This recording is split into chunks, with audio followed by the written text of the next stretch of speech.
Much to the West's dismay, which wanted India and Russia to grow apart, especially in the aftermath of the Russian invasion of Ukraine, India is discussing a free trade agreement with Eurasian Economic Union or EAEU led by Russia.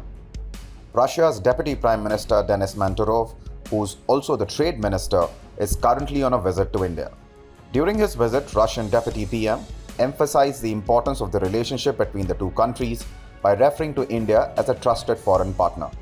Furthermore, he said the two sides are also working on an agreement to protect investments. While the series of lectures this is likely to lead to from the Western countries hasn't started yet, it is likely that shortly follow. But why is India taking the risk of doing what it knows will not sit well with the West, especially the US? Let's now understand what does a free trade agreement with Russia might entail. Trade between two countries is regulated through import-export duties, subsidies, and other measures that are put in place to protect domestic industries among other reasons.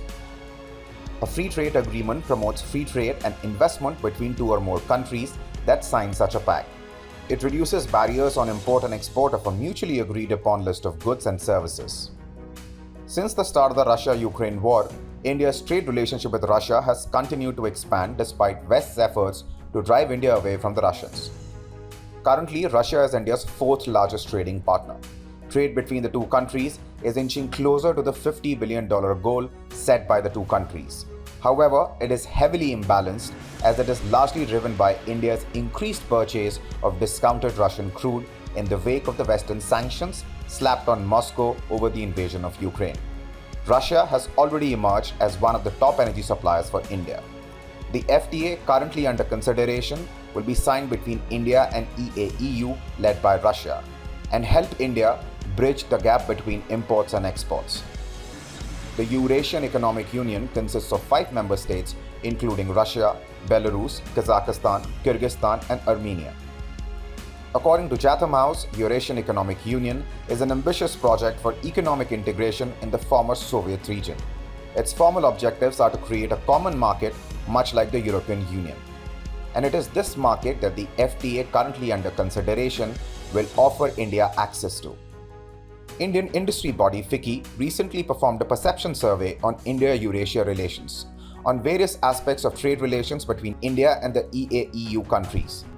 The overall perspective of Indian industry on the FTA between India and the EAEU is that FTA will benefit trade and investment between the two regions. It will also alleviate barriers to commercial cooperation and further provide greater market access for Indian industry in the Eurasian regions and onward into Europe. This will also enable diversification of basket of goods and services between the two regions, provide necessary framework to help alleviate trade barriers, improve logistics and connectivity between the two regions, and promote better consular regime. The FTA could also make India as a hub for knowledge-based services, improving brand India.